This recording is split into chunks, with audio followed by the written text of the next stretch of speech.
My name's Larry Smith. I'm here for Gestalt IT, and you can find me on Twitter at Mr. Ellie Smith Jr. And I'm here today with Joe from Intel. Hey, I'm Joe Opdahl with Intel. I've been at Intel about almost 2 decades now, working on data centers and now cloud computing with the top cloud service providers. Let's just kick into what the topic is. We're just talking about Intel cloud instances and how they optimize workloads, how you guys optimize workloads, and what the value is. So let's just jump right in here. I think, it'd be fair to say, just to kick it off, is that this is nothing new for Intel. You guys have been doing this for nearly 20 years is what I understand. And, again, you're not new to cloud. No, and it's one of my favorite subjects, right? As I said, I've been at Intel about 20 years, and I was hired on for the first native 64-bit processors, right, to be used in the enterprise. So we love the cloud, right? I mean, one of the best parts about Intel is we've been there from the beginning, right? When virtualization technology was first incorporated into the hardware, we were there. So absolutely. Chances are, if you're using public cloud, it's available in your location on an Intel-based core because, last I checked, we're in over 400, not unique countries, but in over 400 countries. We have over 150 availability zones and over 100 regions that Intel is pervasive in. So it's something that one of the things that I love about working at Intel is that I get to work on such broad scale, broad reaching compute availability that really is enabling the next generation of compute accessibility. Absolutely. So I guess the next thing really is from a cloud consumer perspective, myself and others, around the globe from a consumer perspective, tell me some things, as far as like, why is it important to me? Why do I need to know? Why can't I just assume, hey, Intel's there, some other vendors might be there, but what is the relevance of Intel that I should know? And as a consumer, there's some of the benefits I may not think about as I throw workloads out into the cloud and kind of pray and, spray and pray or whatever, and say, let me get the performance that I need. No, that's a pretty big question. There's a lot of things in working in the cloud as I have, right, as a cloud solution architect, right, expert. A lot of what we say is that, our issues used to show up server by server, right? As a senior reliability engineer at Intel in my past life, we used to worry about the 10,000 different components that would go into a server. Well, with cloud computing, because of the scale that I just kind of noted, right, we're at over 100 million servers, right, out in the world. And most of our customers, these top cloud service providers, always relate to us by telling us, hey, our issues don't show up until we have 10,000 servers deployed and networked, right? That's when our real nuances and issues start to arise. And it's the consistency, the supply availability of Intel's infrastructure and products that really allow them to confidently scale to that level.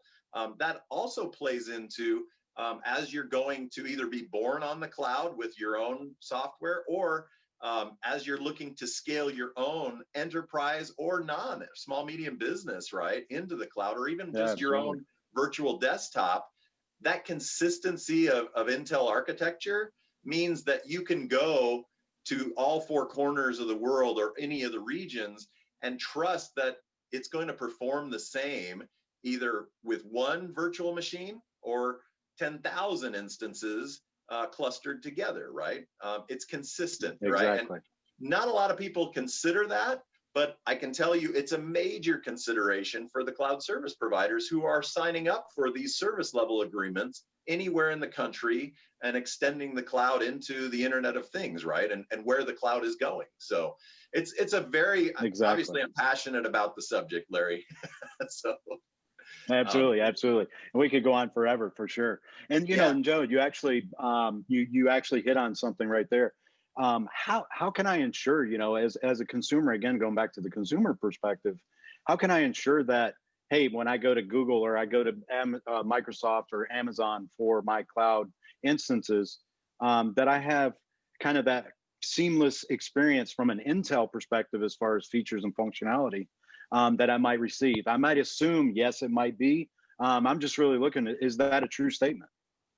It is. It really is, because the public cloud is powered by Intel. As I said before, there's a couple of things that they can do. One is, typically the cloud service providers tell you what you're signing up for in the instance or virtual machine. So it's always a good idea to check and make sure, hey, is it the latest and greatest core, and does it powered by Intel, right? And or a Xeon processor, is it also positioned? Am I choosing the right virtual machine that is powered by a Intel Xeon processor, second generation, and we have another one coming out soon.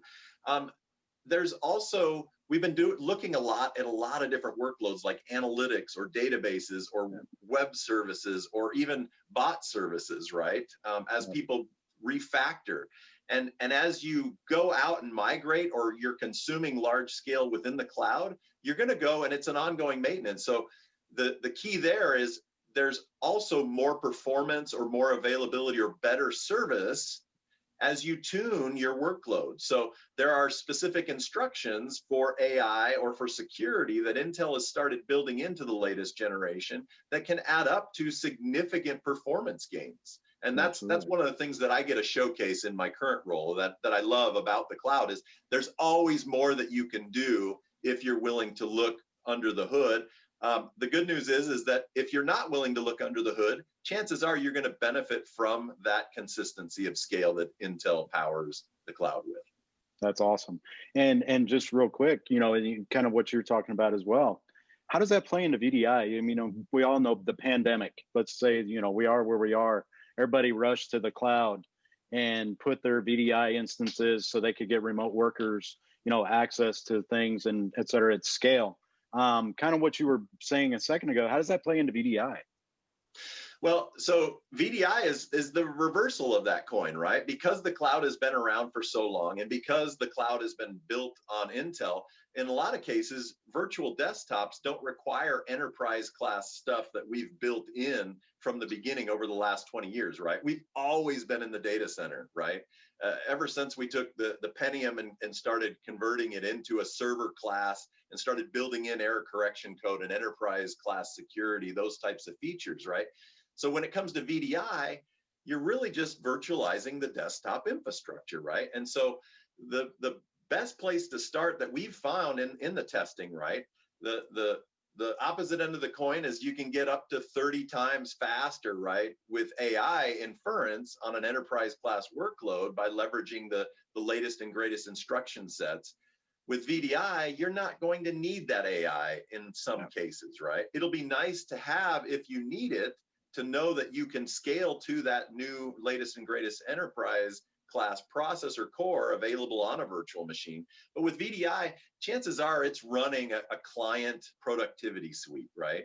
Awesome. And so that counterintuitively, and as much as I would love you guys to be on a Xeon class processor, an enterprise class processor, I'd be remiss if I didn't say, hey, you're probably going to be using a 3 or 4 generation old Intel processor that's already been paid for, and you're basically paying the power bill with the CSP, right? So VDI is usually best kept in a less beefy core, right? That Xeon offers, right? And that Intel Xeon processors offer. So it's a little bit counterintuitive, but the story is still the same, right? It's still powered by Intel, and it's still pervasive, and you can still trust the consistency of availability with it, right? Awesome.